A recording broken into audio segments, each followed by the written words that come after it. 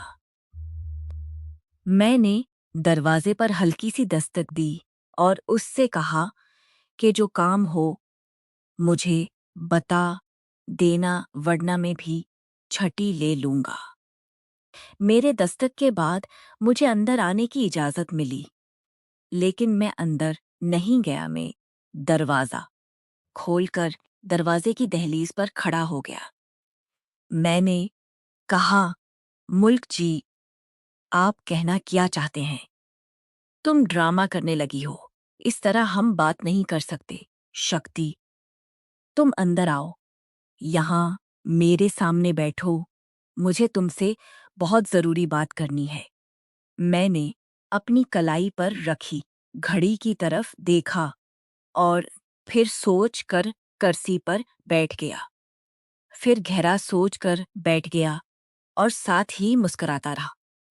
مجھے ملک صاحب کی نظروں سے قدرے حیرت ہونے لگی، اور اس کے بعد ملک نے جو کچھ مجھ سے کہا اس نے میرا دماغ کھول دیا۔ تم واقعی بہت خوبصورت ہو، تمہیں دیکھ کر میرا دل دھڑکنے لگتا ہے۔ اپنے ملک کی بات سن کر میں نے نہایت خطرناک انداز میں اس کی طرف دیکھا، جیسے وہ شیر ہو۔ وہ مسکرانے لگا۔ کہا، میں نے کہا، کیا تمہیں اس کم کے بارے میں بات کرتے ہوئے شرم نہیں آتی؟ میں نے کہا، میں آپ کے لیے کام نہیں کر سکتا۔ ویسے بھی میں یہاں اتنی دیر تک تمہاری فضول باتیں نہیں سن سکتا۔ میرا باس گھر پہنچ گیا ہوگا اور میرا انتظار کر رہا ہوگا۔ میرے منہ سے یہ سن کر میرے آقا نے میری طرف سلام کیا اور کھانا شروع کر دیا۔ کیا آپ شادی شدہ ہیں؟ میں نے کہا، ہاں ہاں۔ میں نے دیکھا کہ یہ سن کر میرے باس نے میرا ساتھ دیا، اس لیے میں کام کر رہا ہوں۔ ہم دونوں پیسے کماتے ہیں اور اسی وجہ سے ہمارا گھر چلتا ہے۔ یہ سن کر اس نے کہا، ٹھیک ہے، تم جاؤ شکتی، اور اگر تمہیں میری کوئی بات بری لگی ہو تو مجھے صرف اس کی ماں چاہیے۔ آپ کل سے ڈیوٹی پر ہوں گے۔ وہ بہت سنجیو تھا۔ نوٹ کرتے ہوئے وہ اسے اپنے کمرے سے باہر لے گئی اور آفس سے باہر چلی گئی۔ میرا کام کرتا تھا اور میری بھی باس بھی کام کرتا تھا، اور میری بھی شادی کو صرف 1 سال ہوا تھا، لیکن ابھی تک ہمارے ہاں کوئی اولاد نہیں ہوئی تھی، اور ہم خود بھی نہیں چاہتے تھے، کیونکہ ہمارے حالات اس کی اجازت نہیں دے رہے تھے۔ ہم چاہتے تھے کہ ہم دونوں پہلے نوکری کریں اور اپنا گھر خریدیں اور اپنی مالی مشکلات دور کریں، پھر ہم بچے پیدا کرنے کا سوچیں گے۔ اس معاملے میں ہم دونوں میاں بیوی ایک ہی رائے رکھتے تھے۔ اس کے بعد اس نے مجھے بتایا کہ وہ مجھ سے بہت ضروری بات کرنا چاہتے ہیں۔ میں نے اس سے پوچھا کہ وہ مجھ سے کیا بات کرنا چاہتا ہے۔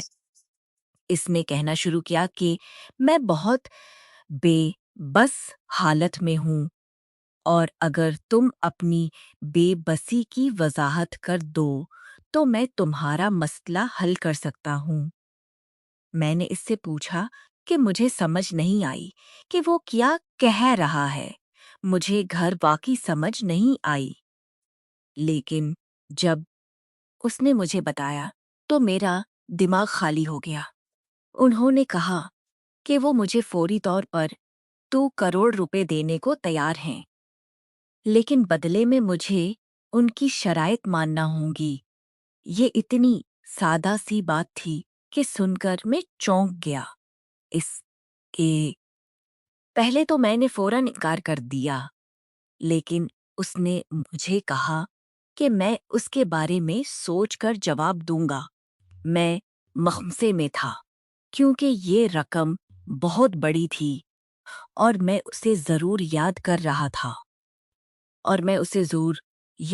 رہا تھا اور میزائل کی حالت بھی تھی۔ اسی لیے میں نے 2 دن کا وقت مانگا تھا۔ جیسے ہی میں نے نوٹ بنایا اور اس کے کمرے سے نکلنے ہی والا تھا کہ اس نے مجھے کہا کہ وہ مجھے 2 دن سے زیادہ نہیں دے سکتا اور مجھے 2 دن کے اندر جواب دینا چاہیے۔ میں ابھی سوچ رہا تھا کہ مجھے اپنے شہر سے اس بارے میں اب تک ہم دونوں میاں بیوی ایک دوسرے میں بات کرنی ہے۔ اب تک ہم دونوں میاں بیوی ایک دوسرے کا ساتھ دے رہے تھے اور ایک دوسرے کو سمجھتے تھے اور ہمارے حالات کو سمجھتے تھے۔ ہم دونوں چیزوں کو بہتر بنانے کی کوشش کر رہے تھے،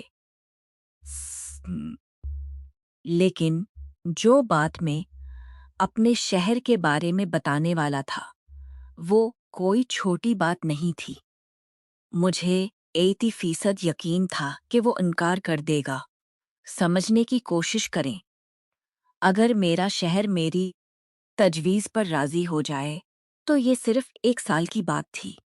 اس کے بعد ہم امیر ہو جائیں گے اور بہت خوش و خرم زندگی گزار سکیں گے۔ لیکن یہ اتنا عام نہیں تھا کہ میں اپنے شہر کے ساتھ بدتمیزی کر رہا ہوں۔ مجھے یہاں تک ڈر تھا کہ اگر میں نے اسے کہانی سنائی تو وہ میرے منہ پر تھپڑ مار دے گا، کیونکہ ایسا لگتا تھا کہ یہ اس کا حال ہے اور کوئی بھی آدمی دل میں ایسی بات برداشت نہیں کرتا۔ میں ساری رات آنکھوں میں آنسو لیے سوچتا رہا کہ اپنے شہر سے کیسے بات کروں۔ میرے پاس صرف 2 دن تھے جن میں مجھے حتمی فیصلہ کرنا تھا۔ ہمارا جو بھی حال تھا، ہم دونوں ساتھ کام کرتے تھے، تبھی 1 مہینہ گزر جاتا۔ ہم کبھی اپنا گھر نہیں بنا سکے۔